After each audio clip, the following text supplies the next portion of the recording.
Hello hello ठीक ऊपर वाला दबा न पावा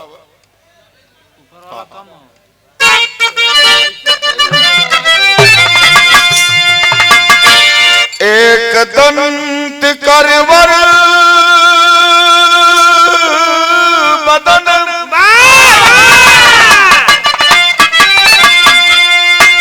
विघ्न हरण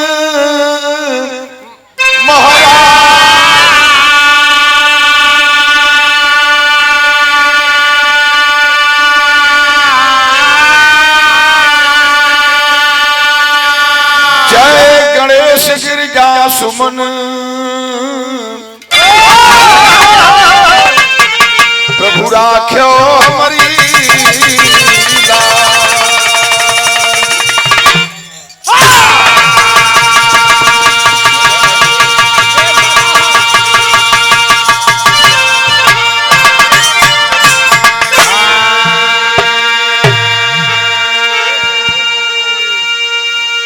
अब नाव है मझधार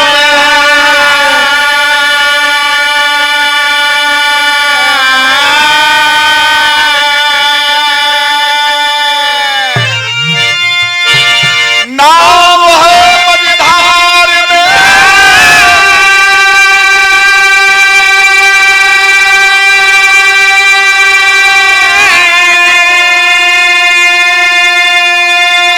पतवार के सरस्वती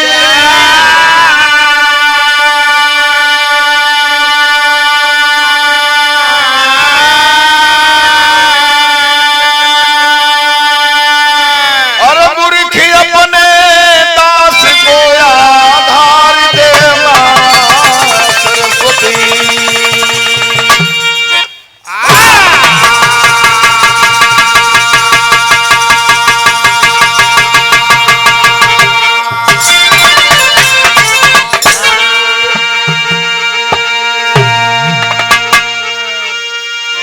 त्वमेव माता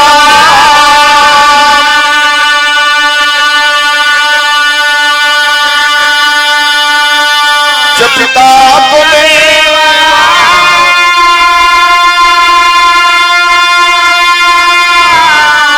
त्वमेव बंधु च सखा त्वमेव त्वमेव विद्या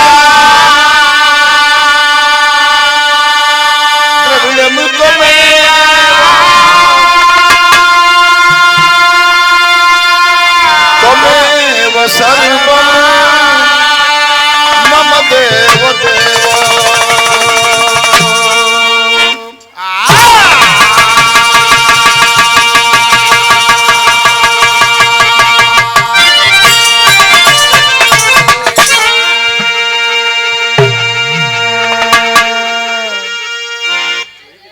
जय श्री ग्राम के देवता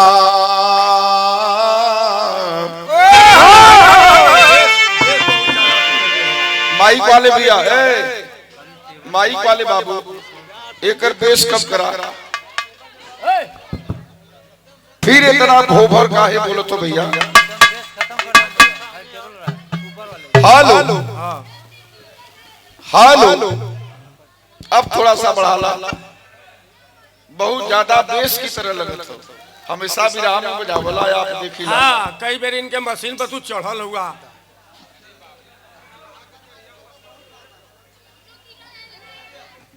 हेलो बढ़िया बोले भैया जय श्री ग्राम के देवता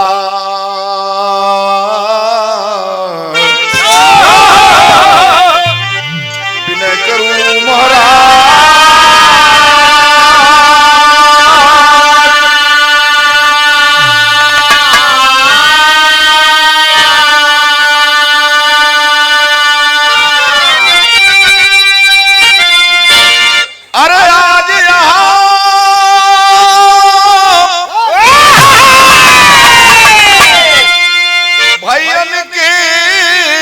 सामने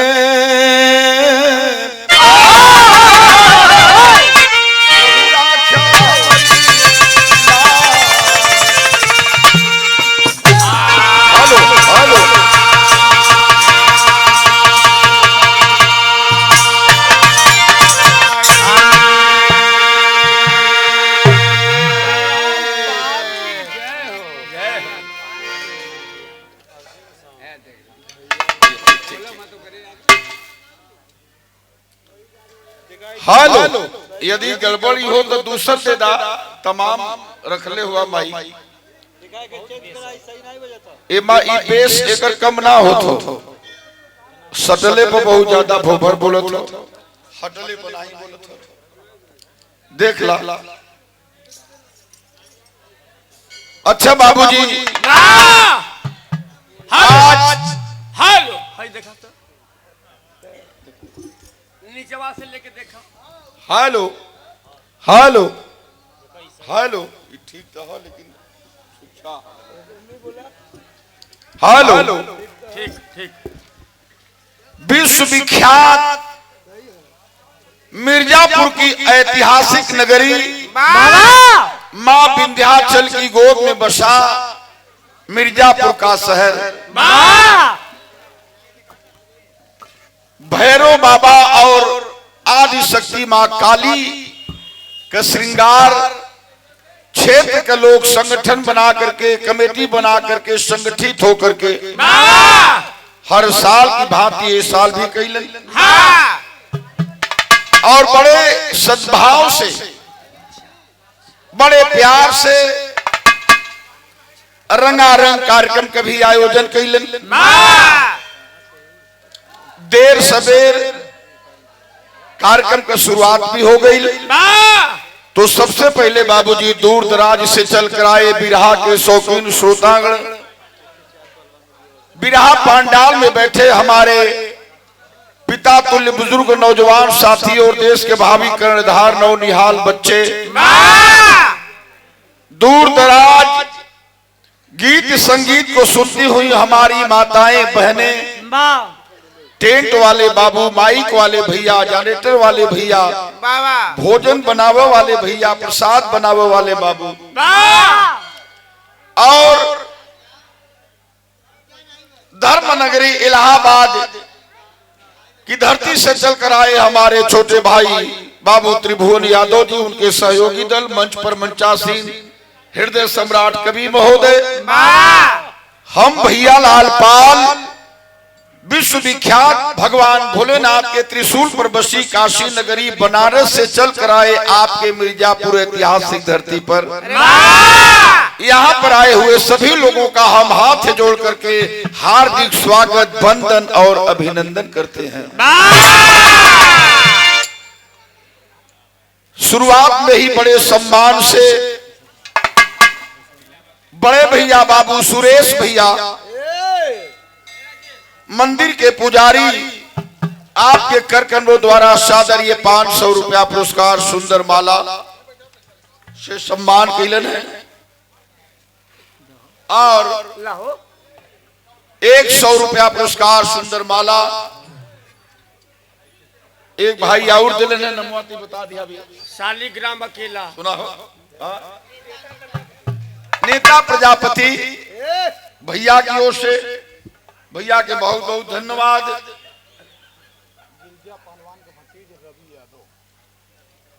बाबू गिरजा पहलवान के भतीजा हुन हमरे छोटे भाई बाबू रवि यादव जी, बड़ा सम्मानित कुल खानदान से, राधे राधे कभी रहल, बड़े नामी परिवार से, और राधे राधे की ओर से ढेर सारा रुपया सुंदर माला दे के सम्मान कैलन है। स्वर्गीय लाल जी पंडा शीतला मंदिर के पुजारी, बहुत बहुत धन्यवाद, माला रुपया से सम्मान कैलन है।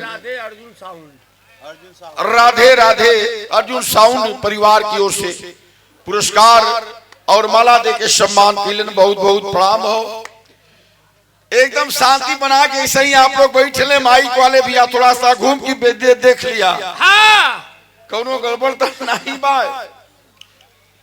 और सामाजिक संघर्षों के साथ ही हमारे छोटे भाई श्री सूरज सोनकर जी के द्वारा ये सादर 200 रुपया पुरस्कार, बहुत प्यार दुलार हो बिरहा समाज में और बड़ा लगाव हो कला और कलाकार के प्रति, कई बार अपने दरवाजे पर बुलाए कि हम लोगों के सम्मान कैलन। सूरज सोनकर आपके बहुत बहुत आशीर्वाद मालिक बना के रखे भैया के हमरे। कार्यक्रम का मतलब होला कौनो भी कार्यक्रम से होए के क्रम का मतलब का हो? जैसे बल के चाहे वाले लोग बजरंग बली का पूजा करें, रुपया पैसा के चाहे वाले लोग गणेश लक्ष्मी के पूजा करें, दारू पिया वाला चिखला का पूजा करल। यहाँ तुहार हम बात नहीं बतियाओ थे। हाँ, वो तो मालिका जानत हुआ के ढकेलत था। यार साली, वैसे ही गीत संगीत के चाहे वाले लोग, कलाकार साथी लोग आदि शक्ति जग जननी मतारी भवानी माता बीड़ा वाली माँ शारदे के स्तुति करें, जेकर जैसे चाहत रहे। इतना भैया लोग बैठे हुए जमीन पर, हमन के बढ़िया माई के मंच लगवा दिया। इतना कलाकारन के प्रति आप लोगों के दिल में प्यार हो, इज्जत हो, सम्मान हो। अच्छा, यही प्यार पर बनारस के बहुत नामी गवैया एक थे रहना नसूड़ी यादव, रम्मा वाले।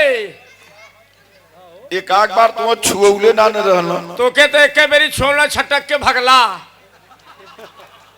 नसूड़ी चचा कहे जे जमीन पर बैठेला लोगों के जमींदार कहला, जे चौकी पर बैठेला लोगों के चौकीदार कहला, जे गद्दा पर बैठेला ओके गद्दार कहला। तू कहाँ बैठल हुआ भाई? रजाई पर। भाई यार, इनकर कहे का मतलब कि रजाई पर बैठे वाले लोगन के लोग राजा कहला। हई राजा बैठल हुआ, तनी राजा का चेहरवा देख लेता लोगन। ऊ राजा हुआ? हाँ, राजा का छोट भाई खाजा हुआ। अरे वो मिर्जापुरी नरेश हुआ हो। हाय हाय हाय हाय रे, जेकर जैसा चाहत रहे, तनी दू लाइन का माता रानी का भजन हो जाए देवता। बैठ जाइए, बैठ जा, बैठ जा। तनी ले बना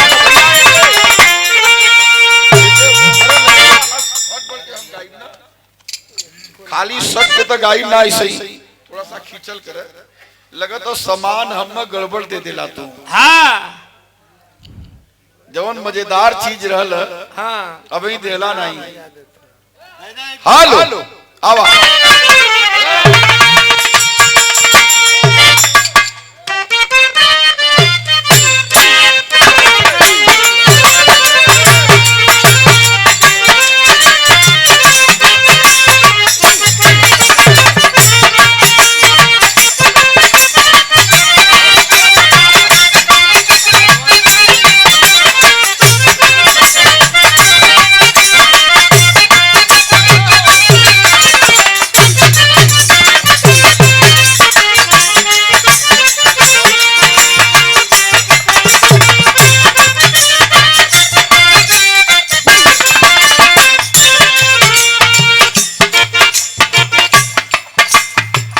पुजारी बाबा की ओर से पूरे पार्टी के रुपया देके सम्मान मिलन है।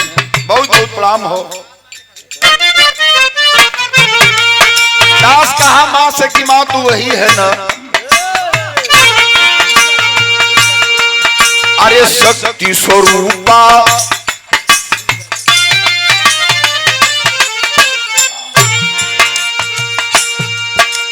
शक्ति स्वरूपा है जग जननी ले बुलाज बचाई।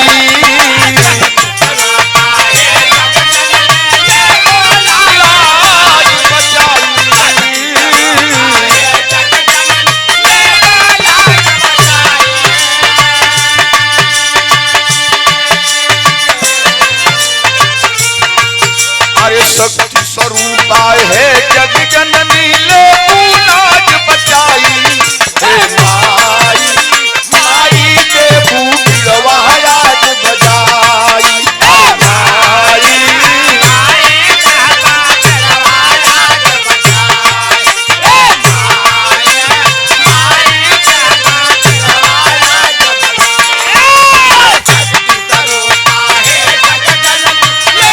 बुलाज बचाई हो।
पुजारी बाबा और कमेटी की ओर से सुंदर माला और 101 रुपया पुरस्कार से सम्मान किए।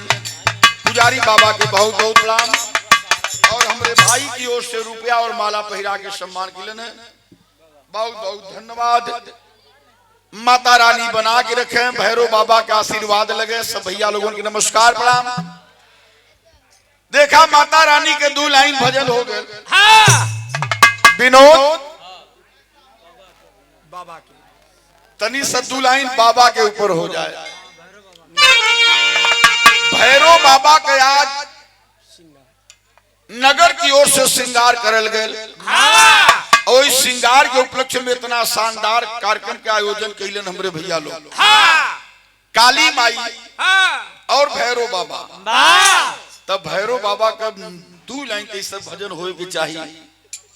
भैरव बाबा से निवेदन हमार हो और हमारा नहीं सकल पंच की ओर से ही भजन मालिक के चरण में प्रस्तुत हो। दा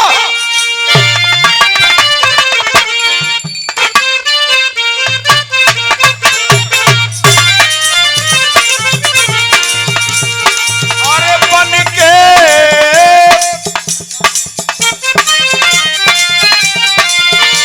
भिखारी आए भैरव बाबा, बन के भिखारिया हो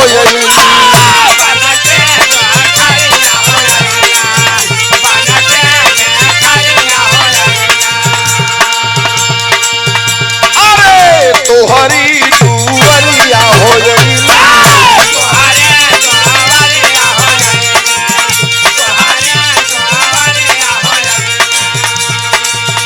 बन के भिखरिया हो गईली, तोहरी दुवरिया हो गईली। सुनाए बाबा देखाओ बाबा आया झोलिया पसार बिया मानिया हो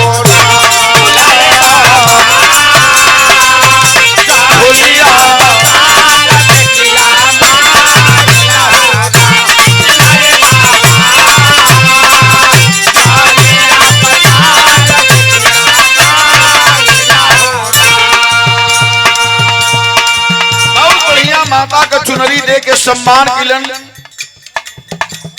बाबा के अनंत भक्त हमारे भैया सुरेश भैया की ओर से और मां शीतला दरबार से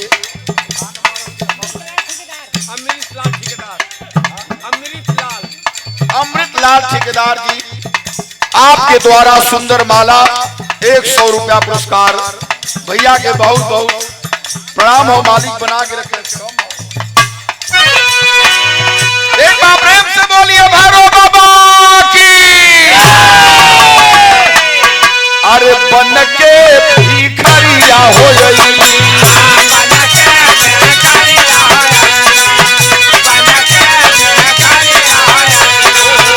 तोहरी दुवरिया हो गई।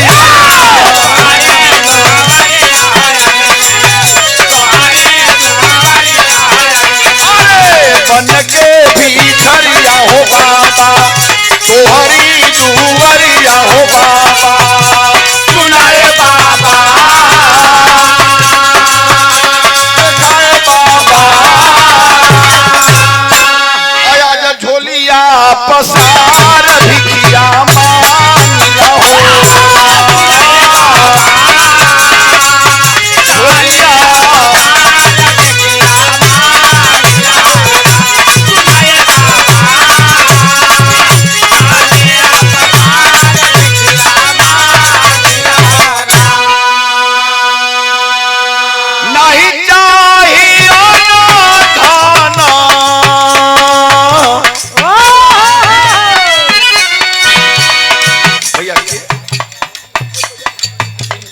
कच्चे प्रजापति जी भैया की ओर से शानदार 100 रुपया। भैया के बहुत बहुत प्रणाम। सुरेश भैया के प्रणाम हो, सकल पंच के प्रणाम। लेकिन याद रहे नहीं चाहिए ना धन महलाया चारिया हो।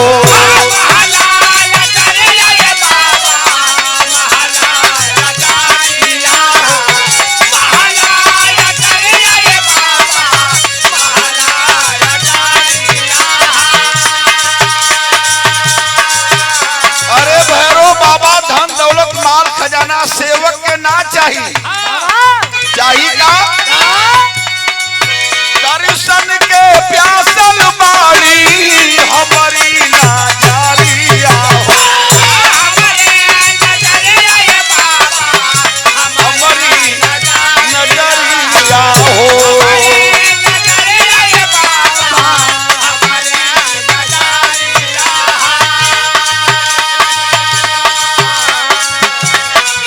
मारा हो या सनवाउर में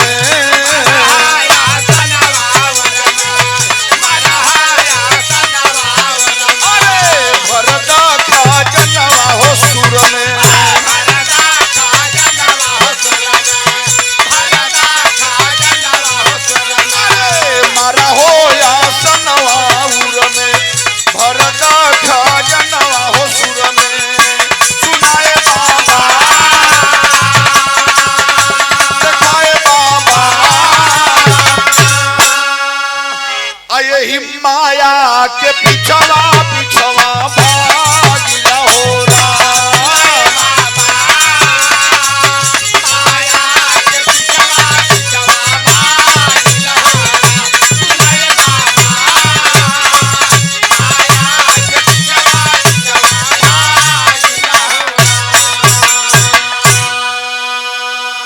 आप लोग बतावल भजन 2 लाइन हो चाहे 20 लाइन भजन तो भजन होला। कहल जाला मन की तरंग मार लो साले मन की तरंग मार लो बस हो गया भजन। आदत बुरी सुधार लो बस हो गया भजन। वह आदतिया तू आपन सुधार लेता तो तुहार बहुत बड़ा तारन तार हो जा। वो तो मालिक जानो थी केकर बिगड़ल है हर क्षेत्र में। कुल खानदान का परिचय दास कहा बाबा के दरबार में।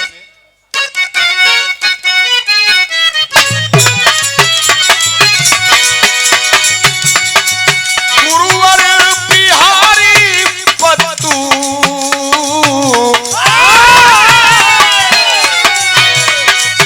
गुरुवर बिहारी पत्तू स्वर्ग की नगरिया हो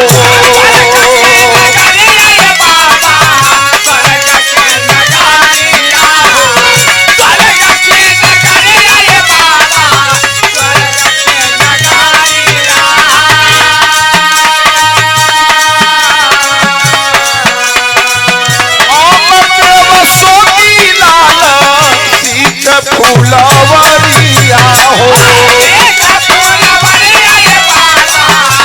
अरे फूलवरिया हो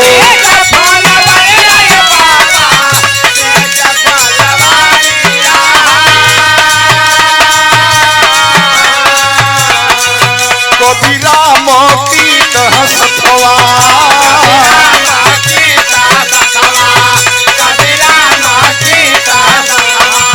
भैया लाल पे फेरा हथवा भैया ललवा पे फेरा हथवा भैया ललवा पे फेरा हथवा कबीरा मोती हंसवा भैया लाल पे फेरा हथवा सुनाए बाबा सुनाए बाबा पावन पावन चरनिया हमहू लागिया होला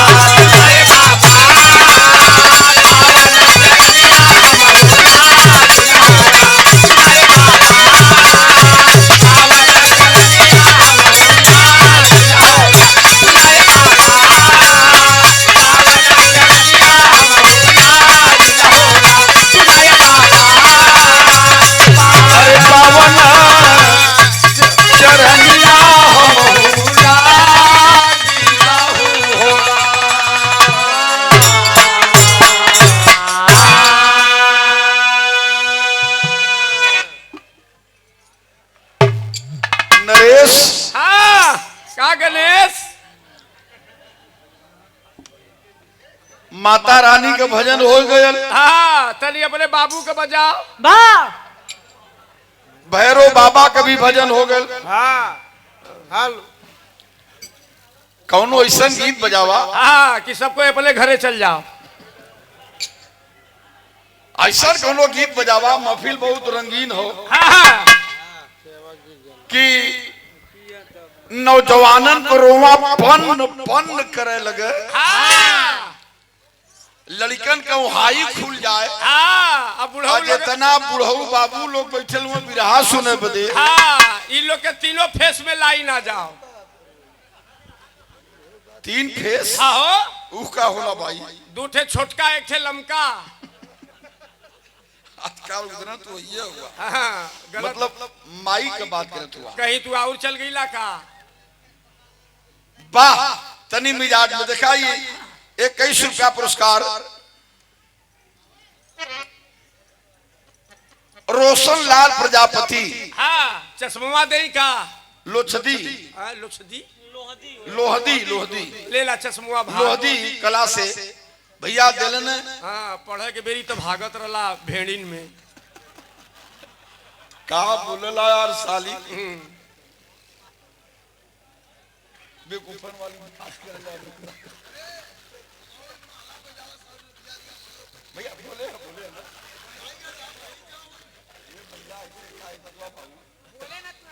बोले भैया। अरे नेताजी आपको ना बुलाई तो फिकर बुलाई फिर से बोलना भैया।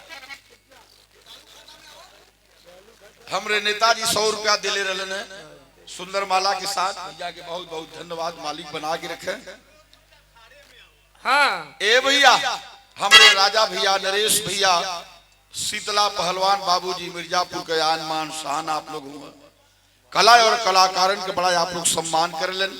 बहुत बहुत स्वागत हो ये कार्यक्रम में। तई से कुछ बच जाए बाबू।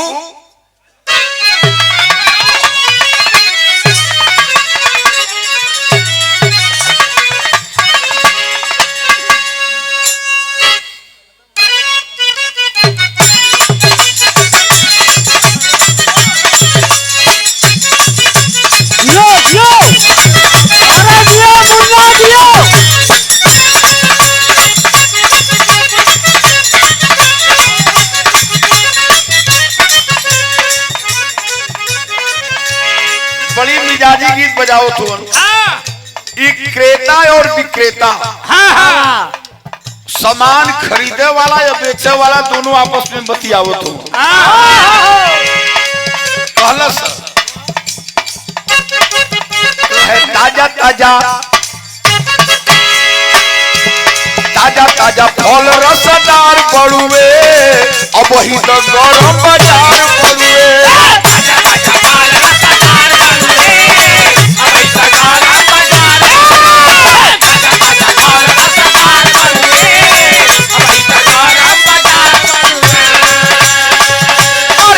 ताजा फल रसदार बड़ुए अब वही तक गरम बाजार बड़ुए।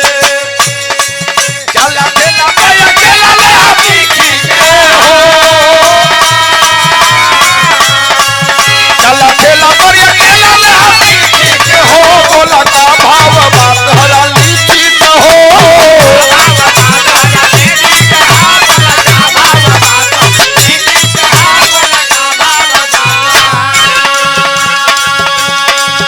शानदार 100 रुपया पुरस्कार हमारे धर्म के पिताजी मिर्जापुर के आन बान शान मिर्जापुर की मिट्टी की नाम हिंदुस्तान के जर्रे जर्रे में पहुंचाने वाले शीतला पहलवान ग्राम सभा इटवा के ऐतिहासिक धरती से हमारे बाबूजी की ओर से रहा।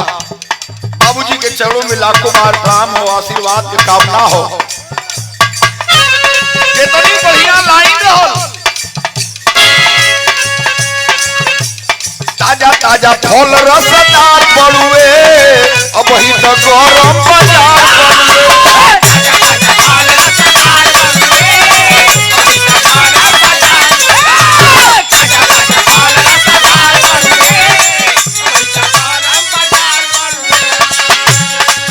चला खेला भैया खेला ले हाथी खींचे हो। चला खेला भैया खेला ले हाथी खींचे हो। बोला का भाव बात हरा लीची हो।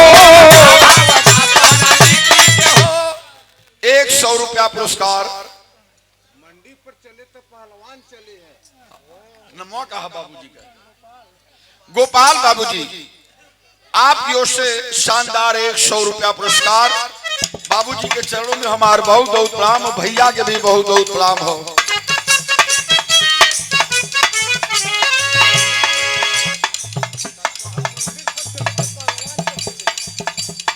शानदार बड़े भैया की ओर से पुरस्कार, भैया के प्रणाम।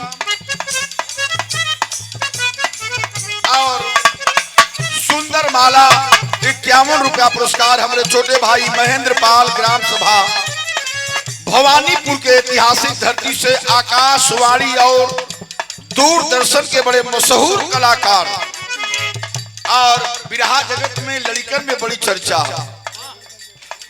कलाकारन ने माँ विंध्याचल की गोद से बहुत बहुत आशीर्वाद मालिक बना के रखे।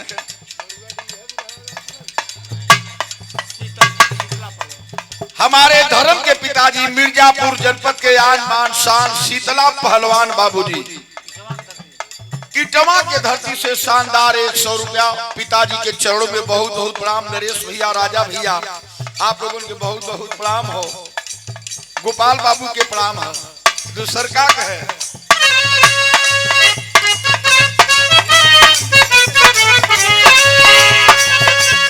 अच्छा तब मेहरारू हो तो ऐसन तोहरे जैसन जैसन तुहार हो।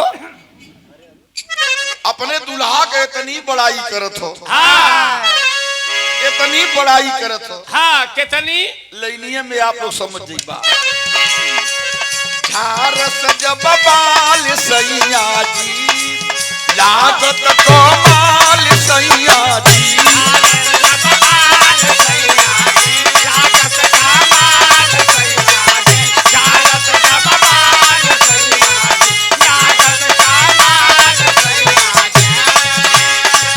बगली से निकाल सैया जी, उड़ावत रुमाल सैया जी।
अच्छा बाबूजी, पंडा पहलवान यादव कहां से? शानदार 51 रुपया पुरस्कार। ठीक ठीक गोपाल बाबूजी, आपके पिताजी हमारे पिताजी बहुत बहुत प्रणाम। ठीक ठीक ठीक ठीक। अब तनी से बैठा देखा ही बड़ा शुभ दिन हो। ऐतिहासिक धरती मिर्जापुर का धरती बिरहा का बागपत कहल जाला। गली गली में जौने नगरी में बिरहा हो और 50 साल पहले से ही बिरहा हो तो चलल आवत हो। हमारे पूजनी बाबू गिरजा पहलवान बतौलन और बड़े बड़े कलाकार ये धरती पर बाबा दरबार में आए के गाय के गईलन। आज भी याद हो लोगों को और आप लोग भी हमेशा ये दरबार में आके गीत संगीत बिरहा के कार्यक्रम का आनंद उठावल। दुई लोगन का श्रृंगार, भैरव बाबा का श्रृंगार और आदि शक्ति माता काली का श्रृंगार एक साथ में। वाह बारे मिर्जापुर की धरती। तनी आवे बाबा का भजन सुनला और एक शक्ति का श्रृंगार, काली माता का श्रृंगार हो तो शक्ति का पूजा आज ही नहीं हो। जुग चाहे जवन हो, सतयुग हो, द्वापर हो, त्रेता हो, कलयुग हो, शक्ति का पूजा हमेशा से हो आवत हो। और उम्मीद हो आगे भी होत रही। काली माई के बात भी हो जाई, कहानी भी हो जाई। तनी दिहा नरेश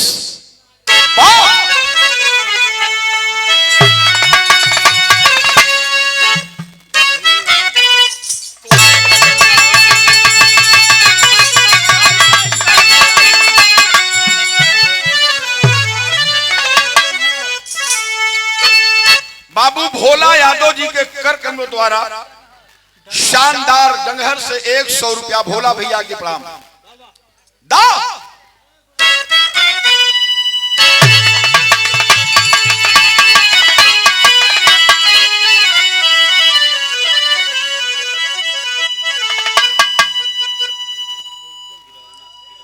आवा राजा 40,000 का हारमोनिया बेकार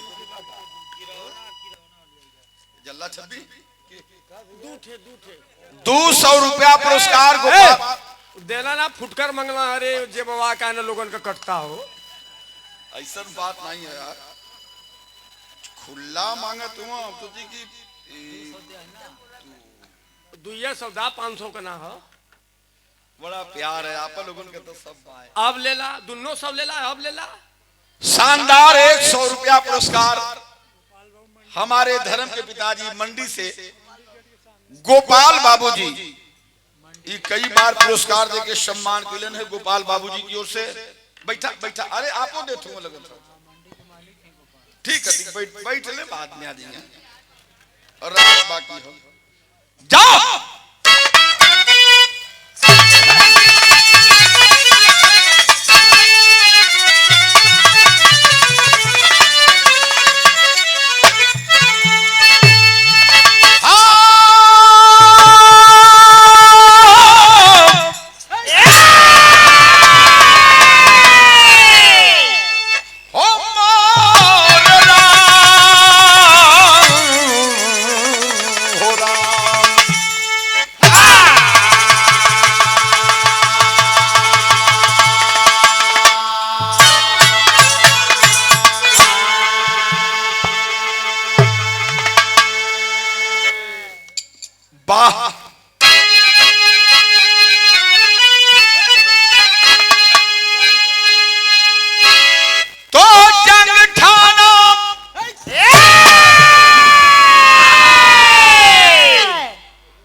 ये पहलवान बनला। आवाज जंगल चोरई नहीं, ये मिर्जापुर हो। जंगल चोरई मत करा। मार दिला जंग ठाना बाबा लो तो जंग ठाना दशानन श्री राम से खाक में मिल गई उसकी सोने की लंका।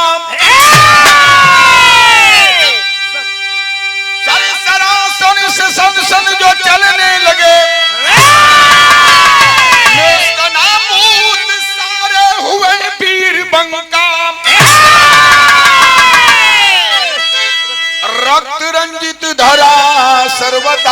हुई रिद्धि वानर की सेना बजाती थी डंका गंधर्व नाचे मगन मस्त में अखास राम जी के दिल में बसी एक शंका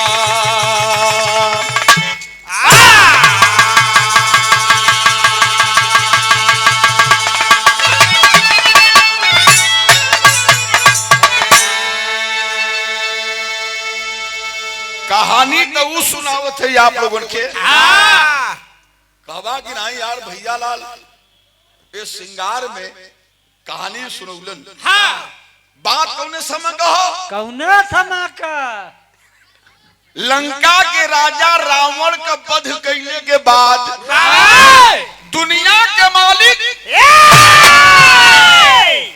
भगवान श्री रामचंद्र जी पहुंचल हुन अयोध्या नगरी में नगर के लोग देखल कि अरे 14 साल वनवास झेल के भगवान राम अयोध्या आयल हुआ नगर के लोग इतना खुश हो गई ना इतना प्रफुल्लित हुआ घी के दीपक जला करके भगवान राम का सम्मान कैलन स्वागत कैलन और लोग बतावलन कि वही समय से दीपावली मने शुरू भइल गुरु वशिष्ठ का कहलो भगवान राम के बढ़िया शुभ मुहूर्त देख करके अयोध्या का राजा बना देना इतना भैया लोग बिरहा सुने बदे बैठल हुआ बिरहा पांडाल में जौने समय भगवान राम राजा बनल हुआ तक काम का कैलन बिरहा में कौन गीत हो बाबू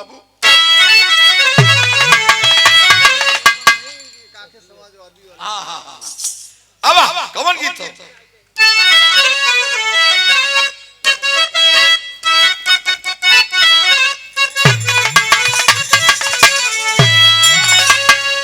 के बसिए की और दुनिया है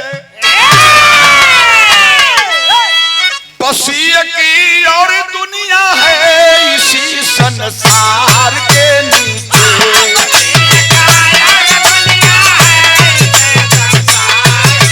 बसिए और दुनिया है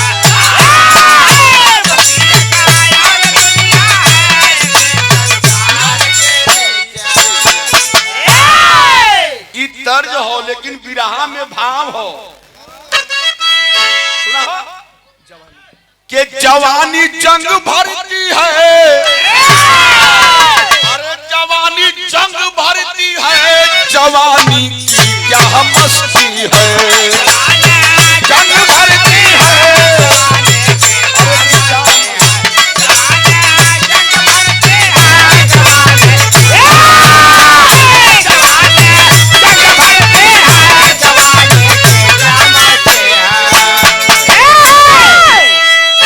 जंग भरती है तो जवानी क्या मस्ती है लेकिन कुदरती कारनामों की अरे कुदरती कारनामों की कला कण में रहती है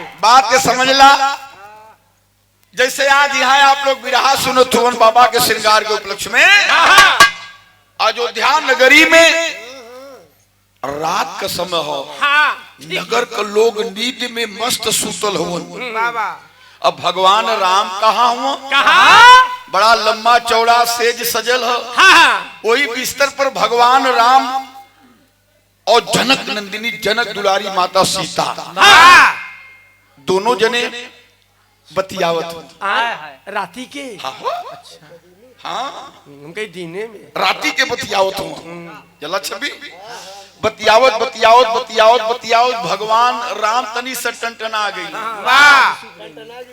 सुना बतावत ही भगवान राम का सीता जी एक सवाल पूछी बतैबू का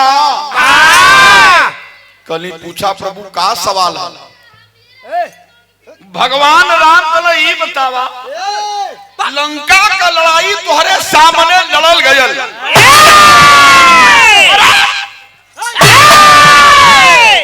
लंका के लड़ाई में बड़े बड़े वीरन के मार के गिरा देहली, जे लड़ा बदे आयल बच के नहीं गयल। खाली इतना बता द, ये धरती पर हमरे जैसन कोई लड़वैया बाय के सबसे बलवान हम ही हैं। यदि कौनो मर्द होए बता दा। सीता जी कहली प्रभु आपका कौनो जोड़ नहीं, ये धरती के सबसे बड़ा वीर आप हुआ। तब भगवान राम मुस्कियाए लगना, कहना सीता आवा जब ये धरती का सबसे बड़का वीर हम है, या हमरे तनी बाह का पूजा कहला।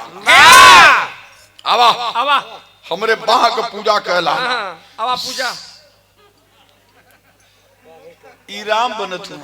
अरे बारे सीते आवा बाह का पूजा कहला। सीता जी कहली ना ना ना ना ना प्रभु ना ना, ये धरती का सबसे बड़ा वीर मान जाती तो है, लेकिन प्रभु तोहरे बाह का पूजा न करब। तब भगवान राम बिगड़ गई ना, कहना हऊ नारी न। नारी हाँ नारी है न हऊ। हाँ खेते का नारी नहीं हाँ कौन स्कूल में पढ़ले हुआ मर्दवा रहरिया इंटर कॉलेज में। भगवान राम कहना हऊ मेहरारू का जाते मेहरारू वीरन का हाल का जनी है हो। वीरन का हाल ही मेहरारू का जनी है। कैसे कैसे तुम छोड़ाए के लेके अली लंका नगरी से, नहीं वही जब राक्षस कुल रहना ना। हाँ कबोर कबोर के नोचता। सीता जी की आंख में आंसू। रात का समय प्रभु औरतन को इतनी बड़ी बदनामी करत हुआ। का कहली सीता जी सुन लायक लाइन हो और तर्ज बड़ी मिजाजी बात।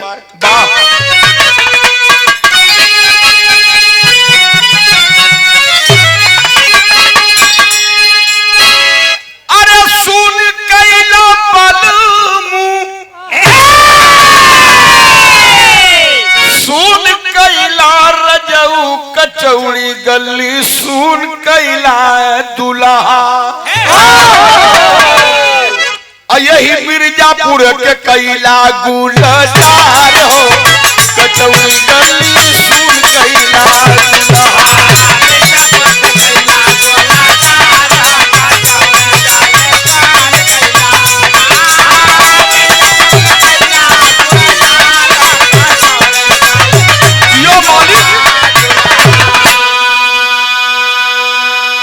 बारे माई बहन बेटी घरे में भले ही पितरी कथरिया ना रही, लेकिन लोग गावेली। अरे सोनावा के थाली में मोजवना परोसलो,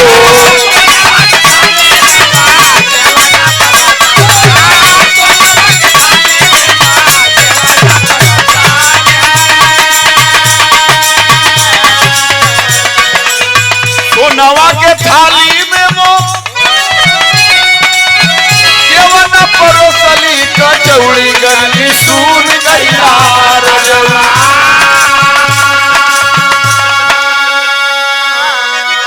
अब वही जवना पे लोट काला नाक। हमारे बाबूजी गोपाल बाबूजी आपकी ओर से शानदार 100 रुपया पुरस्कार। अच्छा 100 रुपया पुरस्कार छवि लाल आपके हमारे भैया प्रदान के लिए मूल चाम पर गुलाब भैया हमारे गुलाब मौर्य जी की ओर से बहुत बहुत धन्यवाद। तू भी प्रणाम कहला, आशीर्वाद मिल जा भैया के। हाँ मालिक करे तुहार मूल चाम ऐसा ही बनल रहो। ए भैया अच्छा ये तर्ज है, लेकिन सीता जी कली की बात का पूजा ना करो, भगवान कहलन है कि नारी का जनी है वीरन का हाथ। तो सीता जी का जवाब देली।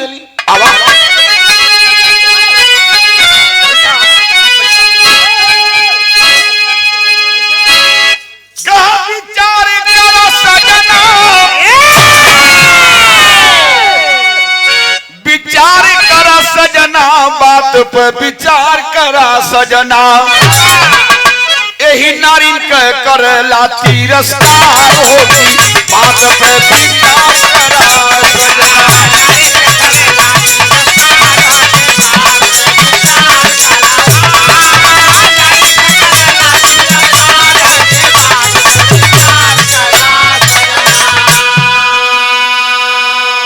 सीता जी के लिए भगवान जौने औरतन के इतनी बड़ी बदनामी करत हुआ यही नारी के तन से सब ही गया अवतार हो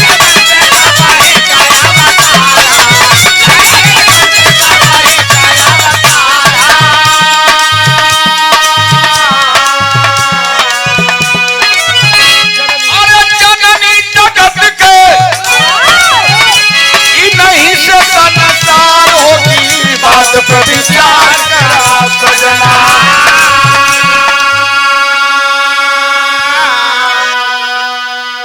सीता जी कली प्रभु जौने औरत के तन से पैदा भइला दुनिया के लोग पैदा भइलन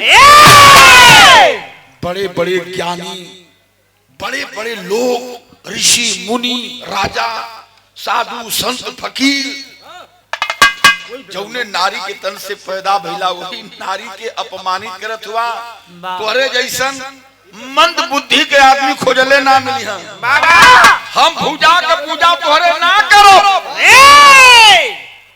बात बिगड़ गई भगवान राम क्रोध में लाल कहना कि मेहरारू हमार चापा तो ही के भगवान राम सीता मैया के औकात बतावे चलना कहना कि औरतन के मर्द लोग कितना इज्जत करलन हम बतावत है भगवान क्रोध में हुआ का बतौले भैया आप सरकार नहीं समाजवादी वाला हो देखो भैया हो जाए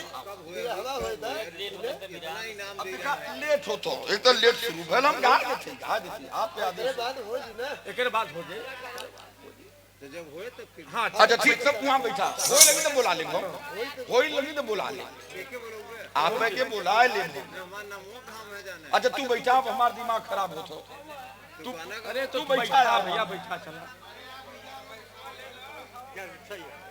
11:30 बजे विरहा शुरू हो तो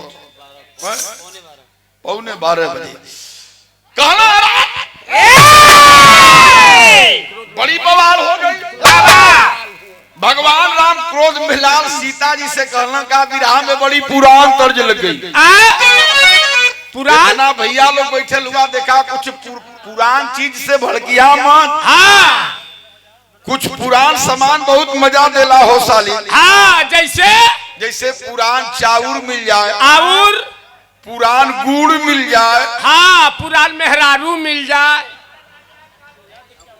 हाँ इहो सही बोलत हुआ आजकल जवन बहुत पढ़ल लिखल बहु लोग आवत है हाँ यदि ज्यादा विश्वास उनके ऊपर कैला तो अपने उठलाली पर घर द्वार बेच के फरार हो जाई हाँ अधिकतर पेपर में आप लोग पढ़ला हाँ 4 बच्चों की माँ अपने प्रेमी के साथ चच्चा लड़कन का मतारी भाग जाते हैं हाँ एक थे हमरे गौवा में शर्मा जी हाँ देखा अरे सच्चाई मुहे पर आई जाले तोरे घरवा के बगलिया में ना सुनी चल चापो भुला मत उ बेलवरिया गांव के बेलवरिया का लड़का रहल तोरे गांव का दुल्ही रहल झूठ मत बोला 7 बच्चन के मतारी हाँ जौने के लेके भागल हाँ उस 17 साल का उ 17 18 19 साल के लड़का रहल शर्मा के लड़का हाँ बार बनावे दाढ़ी मूछ बनावे हाँ 12वें बनावे पर चाय लेहलस 7 लड़कन के छोड़ के भाग गई वही जो जाके 3-4 जन मौलस लॉकडाउनवा के पहले 2-2.5 साल हो गए आज तक ओकर पता ना चला तई पुरान तर्ज है लेकिन बड़ी मजेदार है तनी दिहा लाल और बढ़ा ले बेटा थोड़ा सा और ले ला नरेश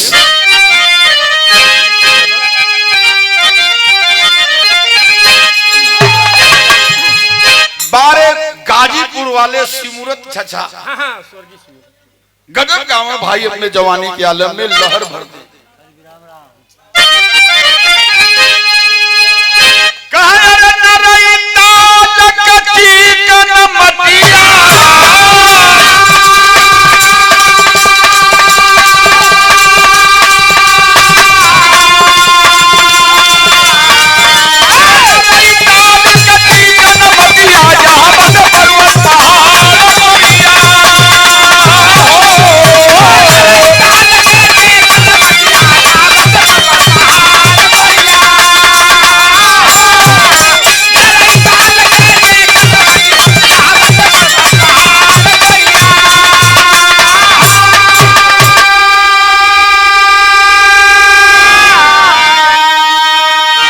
भगवान राम क्रोध में लाल हुआ, ऐलान कैल सीता जी के डांटे लगल, कहला सीता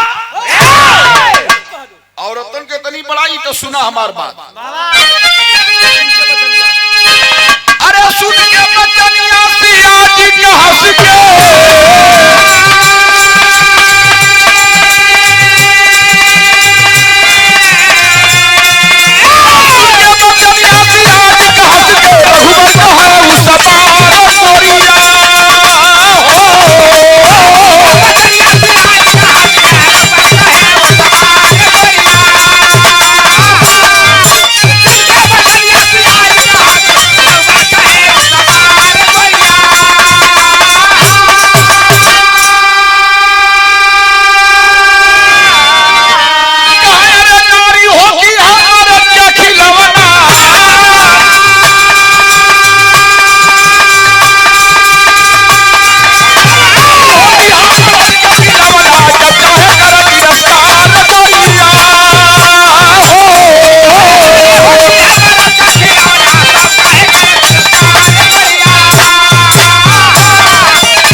औरतन कहो बाबा। सीता बैठ के वही बिस्तर पर लगली रोए। रोते रोते जनक नंदिनी सीता जी कली प्रभु ठीक बा, हम आपके बाह का पूजा करब, लेकिन हमारे एगो शर्त हो। भगवान कहो शर्त का शर्त हो? सीता जी कली की लंका के लड़ाई में बड़े बड़े वीरन के मार के गिरा दिला। ए भगवान, लेकिन ये धरती पर एक छे वीर वही बचल बाय, उठा ल हाथ में धनुष बाण और चल जा वही लड़ाई के मैदान में। चौने दिन वो वीर का गर्दन काट के हमारे सामने लेके आई बा, वही दिन तुम्हारे बाह का पूजा हम चढ़ गई पुतरी भगवान राम का। देखा कुछ लोगन के मेहरारू के बात बड़े जल्दी लगला। भगवान राम कला इतना लोगन के मरली हम, ई कवन वीर हो, का नाम हो, नाम जल्दी बतावा। जनक नंदिनी सीता माता रोवल करते हैं, ओ वीर का नाम बतौली। वो वीर का नाम रहल भैया आप लोग भी जानला। वो वीर का नाम हो, विराह में कौन तर्ज हो?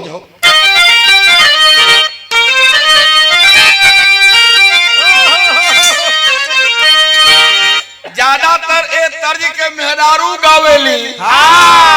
तो तू कहे गावत हुआ? मर्द लोग भी गावल है यार। ऐसे कहा तो कई जिला में गवाला भैया लोगन। हमारे घरे के बहन बेटी हो, चाहे आप लोगन के घरे के हो, कोई के घरे के हो, लोग गावेली। जौनपुर जिला में गवाला विनोद का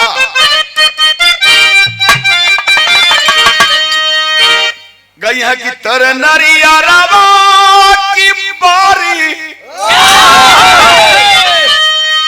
ऊपर श्याम के नालों कोई दा। बगलिया में भदोही जिला, भदोही जिला के मेहरारू बड़ी तीन तोड़ में गावेली। के पिसन न न न न तोइया ननद जी का भैया दूसर कोई पीसा न पावे। बनारस के मेहरारू गावली स्वर्गीय रामदेव गुरु बताओ।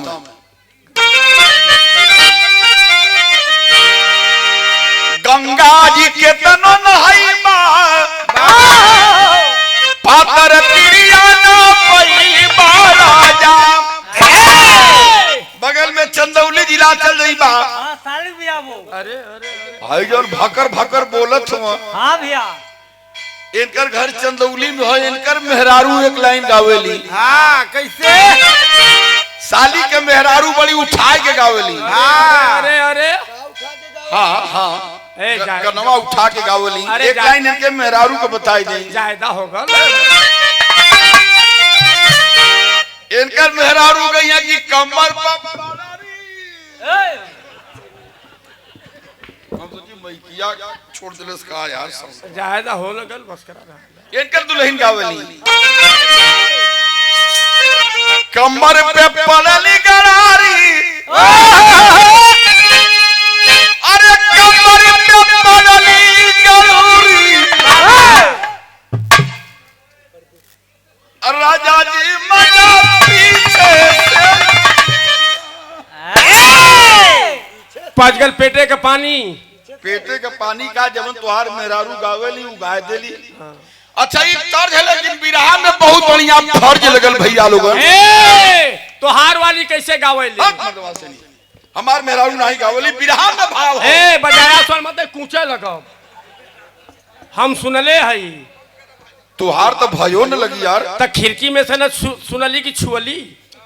ऐसा भसुर हुआ थोड़ा भाव के तनी बजाया सुन मत बता देती। अच्छा एक लाइन बताए देते हमरो मेहरारू जहिया हमरे मेहरारू के तनी मूड पानी जमल रहला। हाँ दोपहरिया में। दोपहरिया में रात के तू लोग के मौका कहाँ हो? एक लाइन हमरे मेहरारू का गाना हो छबी। हमरे मेहरारू को तनी चाप दे। हाँ दोनों लगे चाप के बजाए ढोलकिया यार।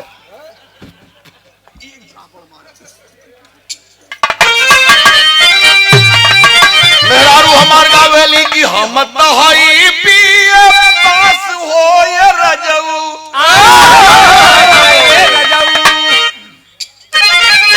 अरे हम तो हई पिए पास हो बलमा बिरा गवैया। पिए पास हो बलमा भेरी चारवैया। पिए पास हो बलमा भेरी चारवैया।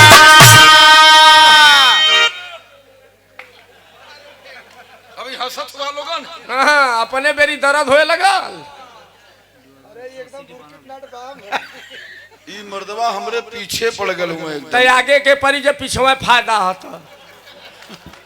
एकदम बेवकूफ आदमी तू हुआ। कितना बढ़िया दरबार है देखा पीछे।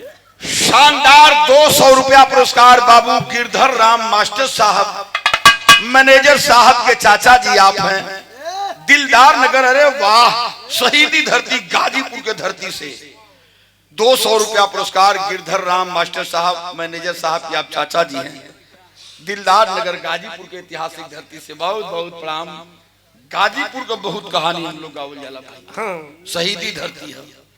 ए भैया अच्छा सीता जी वो वीर का नाम बतौली जौने के मरवाव के है।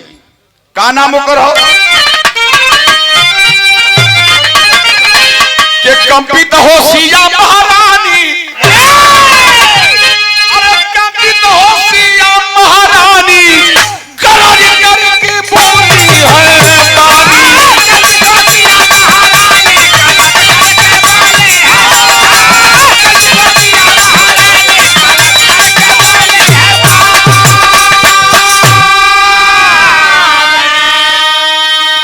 सीता जी के लिए भगवान ओ वीर का नाम सहस्रा बाहु हो। जा जा हाथ में धनुष बाण उठा ल चल जा लड़ाई के मैदान में। जौने दिन सहस्रा बाहु के बध के अइबा वही दिन तोहरे बाह के पूजा भगवान राम चल रहे मारे बदे अकेले ना चलल हुआ, सेना सजा के चलल हुआ। राम लक्ष्मण भरत शत्रुघ्न और बड़का गदा लेके वीर हनुमान शैली का भाव हो।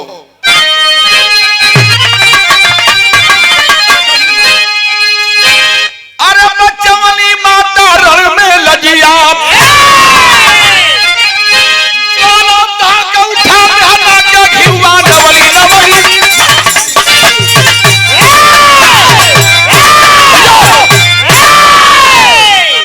एक तरफ सहस्रा बाहु अकेल और दूसरी ओर बहुत सारी सेना लेके भगवान राम लड़ाई के मैदान में जब आमने सामने भइलो तो सहस्रा बाहु हंसे लगे। भगवान राम मन में सोचत हो कि हंसत काहे है। सहस्रा बाहु को हंसी दे करके भगवान राम कहना तो के मारब, हमसे तू लड़ा चाहे मत लड़ा, लेकिन सीता जी से हमार बात फंस गई। बिना मरले तो है जाब न एली कि हम बाह पुजवावे के हो। सहस्रा बाहु तब कहलस कि भगवान खाली इतना बता दो मालिक, हम मारे के पहले कोई और वीर के मरले हुआ कि पहला हमारे नंबर हो। भगवान लो जनता ना हो हमरे विषय, हमरे विषय में जनता ना हो। भगवान राम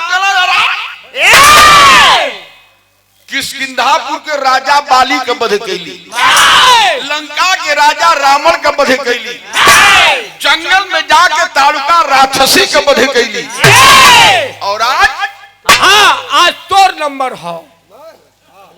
आज तो के मारे कहले अरे बाप रे बाप। भगवान कहे में तनिको लजात ना हुआ, कह लजाई का है। सहस्रा बाहु गए धरती पर जेके मरला छल से मरला, धोखे से मरला। ताड़ुका राक्षसी रहल, नारी रहल, और तू वीर बनत हुआ। वीर का कर्तव्य का होला, कह बीरवा चलावे नाही अबला पे बनवा, मर्द हो के कैला राम और नारी के बधनवा। ताड़ुका का कटला मौरिया बनला थरुथरिया रघुबर तू जा। बाली के कैसे मरले रहला, बाली और सुग्रीव में दोनों भाई में लड़ाई के अपने छिप के बाण चलौला। यदि मर्द बनत हुआ बाहुबली रहला, सामने से लड़के मरले होता तब तो वीर बखानी। जा तू का लड़बा यार जा। भगवान अरे छोटी मुंह बड़ी बात, बड़ा यहर ओहर करत ह, बड़ा याऊ म्याऊ त्यों बुझाई पड़ी तरकस कचाकी तरकस से तीर खींच के भगवान राम धनुष पर चढ़ा के के छोड़लन। तीर सनसन सनसन जात ह।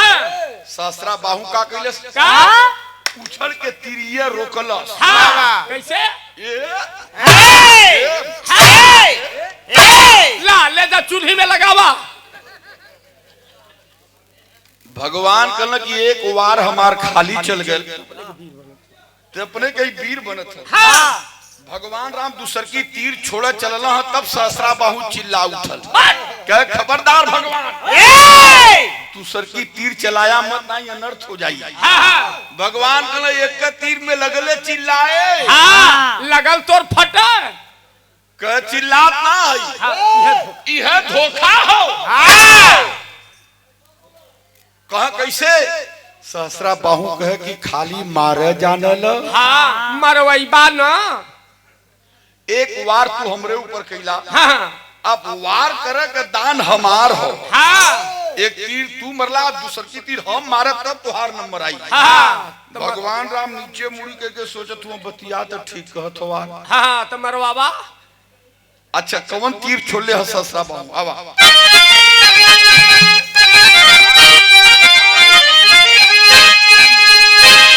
हमारे धर्म के पिताजी शीतल पहलवान ग्राम सभा इटवा के ऐतिहासिक धरती से मिर्जापुर की मिट्टी की सुगंध पूरे हिंदुस्तान के सरजमी पर फैलाने वाले मिर्जापुर के आन मान शान हमारे बाबूजी की ओर से सादर 100 रुपया बाबूजी के बहुत बहुत प्रणाम, आशीर्वाद की कामना हो। कवन तीर चलो ले हो।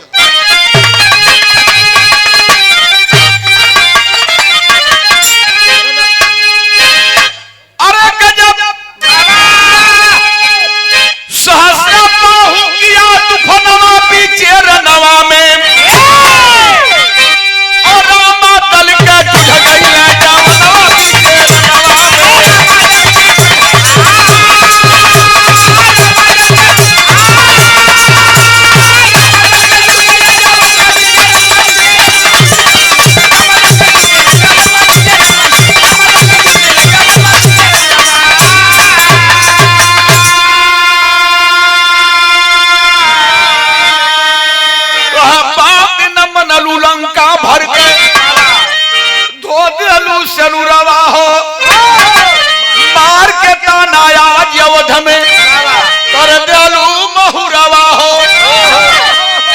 ऐसा तीर छोड़लस धनुष से, छोड़लस एक छे तीर। हाँ आगे जाके कहे छे भाई एक तीर भगवान राम के छाती में खच दे चुभल, दूसर की भरत के, तीसर की शत्रुघ्न के, चौथी लक्ष्मण के। एक तीर जौन बड़का गदा लेके वीर हनुमान भाजत उनके छाती में जाके तीर चुभल, जमीन पर मूर्छा खा के गिरलन है। सेना तीतर बितर होके भागे लगल। पता चलल जनक नंदिनी सीता जी के कि अरे बाप रे बाप अनर्थ हो गया। जौने सहस्रा बाहु के मारे बदे हमार पति भगवान राम गइलन, मार तो नहीं पौलन, मूर्छित होकर के जमीन सुंघत हुआ। क्रोध में लाल जनक नंदिनी जनक दुलारी माता सीता जी कहली अब ओके हम मारब। जौने दुश्मन के हमार पति नहीं मार पौला ओ दुश्मन के ओ सहस्रा बाहु के हम मारब। हवा की बेग की तरह चलल है सीता जी के मारे बदे।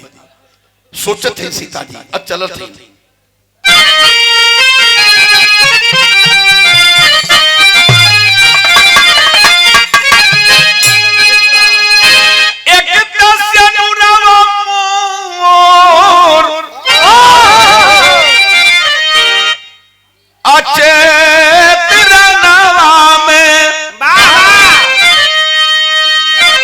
तुझे उधर पैरी मचावे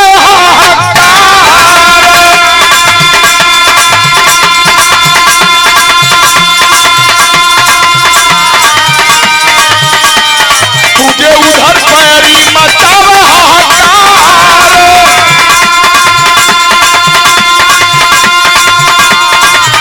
अरे कीजिए हो वशिष्ठ जी का बोलू जाकर बोलिया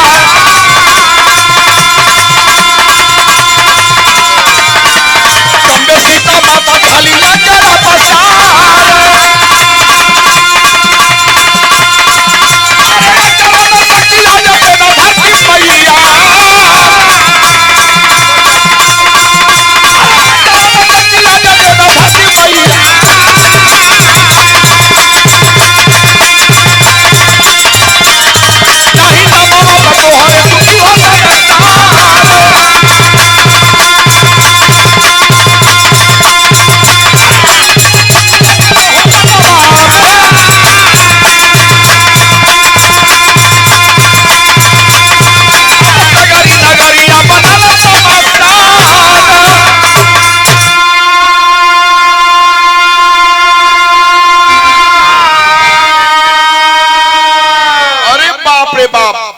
सीता जी पहुंच गई लड़ाई के मैदान में जहां सहस्रा बाहु हाथ में हथियार लेके खड़ा है।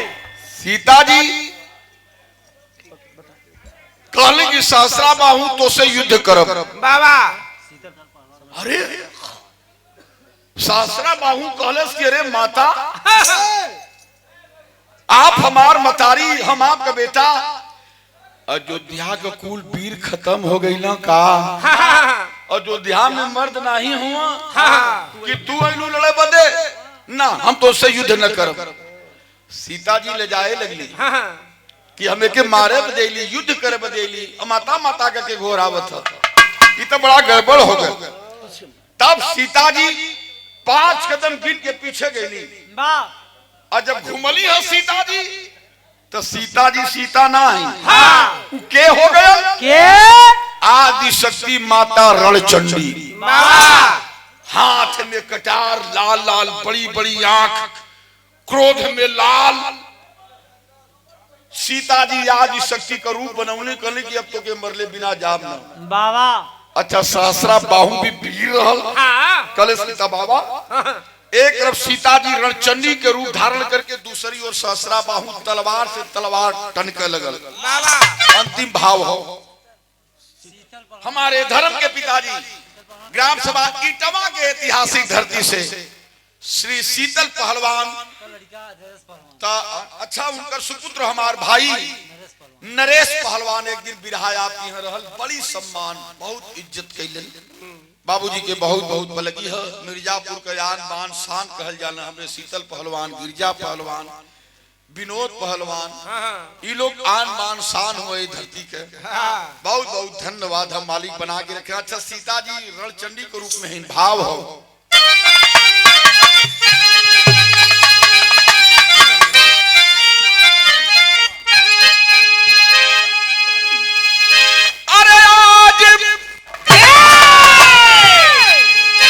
शक्ति का रूप बना ली जानकी, अरे लगनी करदन वाले भुजाली जानकी।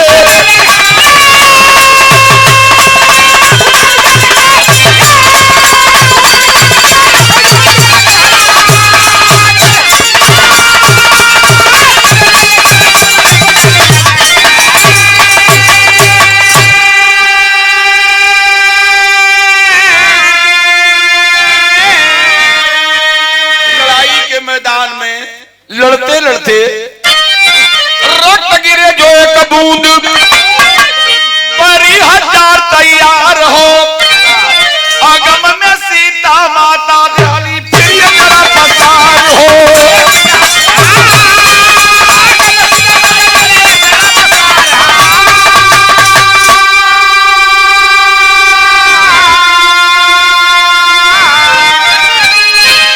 पिए खून बन के नरकंकाली जानकी। ए भैया रक्त गिरे जो एक बूंद बैरी हजार तैयार। मायावी रहल, वरदानी रहल सहस्रा बाहु। आदि शक्ति के वार से सहस्रा बाहु के छाती से टप दे एक बूंद धरती पर गिरल। इतना मायावी रहल, एक बूंद धरती पर गिरल तो 1000 सहस्रा बाहु बन गई। अब विशेषता का एक रंग, एक रूप, एक लंबैया, एक चौड़ैया, एकदम एक सरीखा, एक चर, कोई पहचान में अंतर ना हो। घबरा गई आदि शक्ति। जितने खून होकर धरती पर गिरे उतने दुश्मन बढ़ल आवे। लाखों हो गई।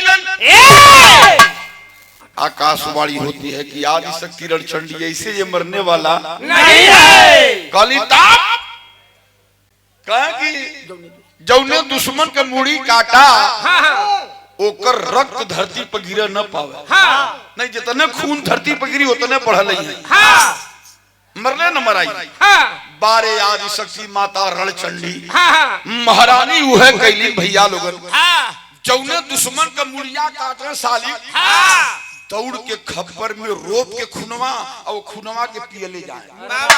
मुड़ी काटे खून पिए, मुड़ी काटे खून पिए, मुड़ी काटे खून पिए, मुड़ी काटे खून। मारत काटत हो भैया। साली विनोद वाह भैया वाह। बारे मिर्जापुर का धरती। हाँ पढ़ ले।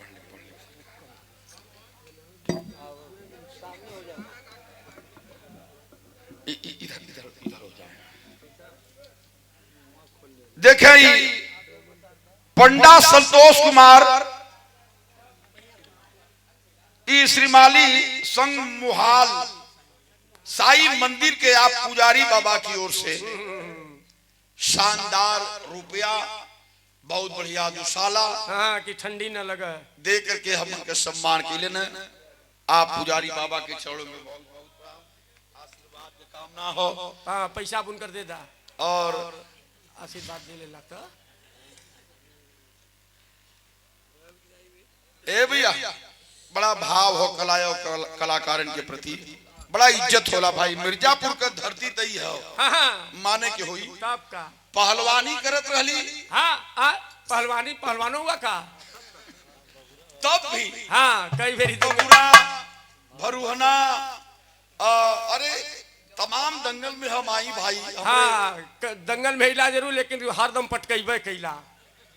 पटकला कोई के नहीं। पटकाए का तो काम हमारा। पहलवान के सन जो हरदम पटकैबे कर। मतलब फालतू बोलला साली। पहलवानी करत अली तब पर भी, और बिरहा गावे लगे तब भी इतना मान सम्मान आप लोगों ने करला। बहुत बहुत धन्यवाद। आप तो एक काम और फना गल हो। कौन चुनाव वाला ए भैया ता आशीर्वाद हम जाने थे। हाँ साली चुनाव लड़ब तो वो ही लोग तन मन धन से सहयोग करिए, हमार पूरा विश्वास है। हाँ तो याद रहे मारत काटत दुश्मन का अंत कर दिहली। जौने दुश्मन के मारे खप्पर में रोक के खून पिए ले जाए। हाँ। दुश्मन का अंत हो गया। अच्छा तो अब तक निर्दोष आदमी मराए लगना छब्बी। हाँ। निर्दोष आदमी मराए लगल। मचल खलबली देवी देवता लोगन में लोग कहलो अरे बाप रे बाप ऐसे ही यदि मरिहा कटी हाँ परले हो जाई। लड़ाई कैसे रुकी? हाँ। इनकर गुस्सा कैसे शांत होई? हाँ। बारे महादेव भगवान भोलेनाथ कल लड़ाई रोक दे गई। लड़ाई के मैदान में भोलेनाथ जाके चारों खाना जीत ऐसा ही सुतल हुआ। हाँ। हर याद शक्ति माता रणचंडी मारत काटत पहुंचली वहां जहां भोलेनाथ सुतल हुआ। हाँ। भोलेनाथ के ऊपर नजर नहीं गई रणचंडी के। वो तो ऊपर देखत कि दुश्मन भाई कहां हो। हाँ। झटके से अचानक रणचंडी कहिया यह दाहिना पांव भगवान भोलेनाथ के छाती पर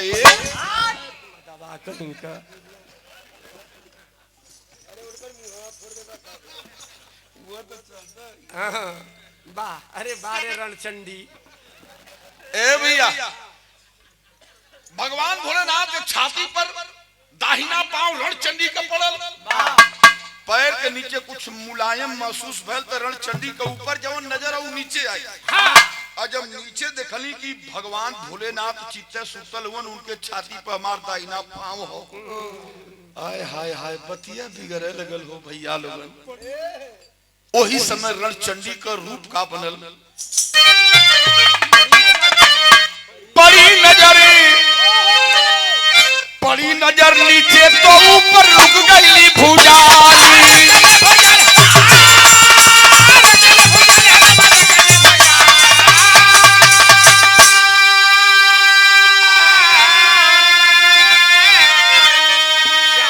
अरे श्यामल हो गई शर्म से निहली जीभ निकाली।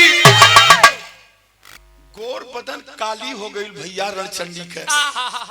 जवन कटार ऊपर दुश्मन के मारे बदे तनले हनी तनाइले रह गयल।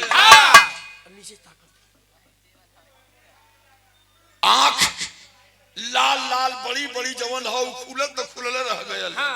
मुंह से एक बित्ता के जिभिया जवन भैया वो बाहर निकल गल। गोर बदन करिया हो गई। अच्छा काहे बदे? काहे?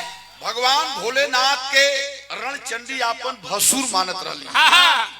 आज भी आप लोग देखला जितना भसुर हुआ भयो बिचारी भसुर से बड़ी लजाए के चलनी, बड़ी बच के चलनी, छुआई नहीं होए के चाहिए। अब तो होटल में बैठ के एक थरिया में खाते हैं।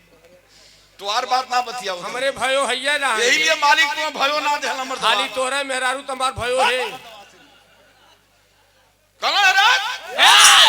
वही दिन से वही काल वही समय से ये धरती पर एक शक्ति के अवतार भयल के करे रूप में। आदि शक्ति माता रणचंडी काली के रूप में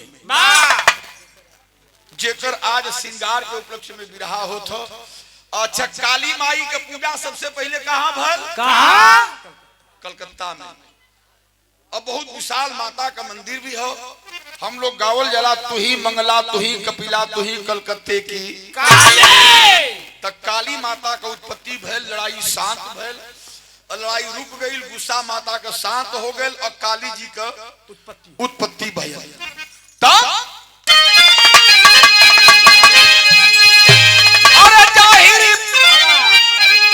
कलकत्ते का मां काली जानकी हो काटे भुजाली जान